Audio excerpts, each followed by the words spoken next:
may mga account man yan kung iba, pero yan, itong lens ko kasi bago lang to at dito ko na to ginawa sa Saudi dahil naggawa ako ng isang account kasi sabi ng anak ko baka daw mawala yung FB ko dahil daw hindi naka-registered ang SIM card.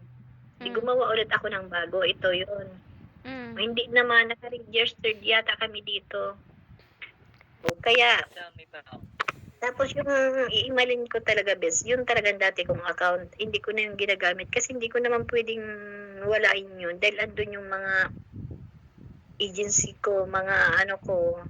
Kaya tinigbuno, bukas-bukasan ko din yun. Pag binubuksan ko yun, nagagalit yun. Sino daw kachat ko doon? Saka friend ko doon si madam ko, doon pigsisin ang sahod ko. Tulad ngayon, 15, magbubukas ay 14, magbubukas ako doon dahil sahod ko. Kukunin ko doon ng resibo. Kaya sabi ko, hindi pwedeng dahil wala akong ginagawa. Dahil kung hindi ako sa'yo seryoso, hindi kita papauwi ng Bicol. Pinagkatiwala ko sa'yo ang pamilya ko na tumira ka doon. Di ba? Kaya wag mo akong pag-inalaan na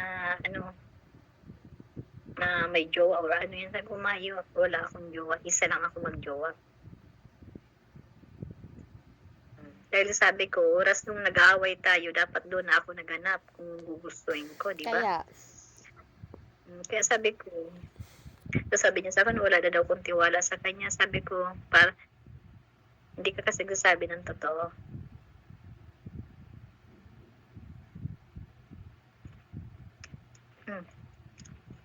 Alam mo, galit ako, bes. Galit ako sa kanya.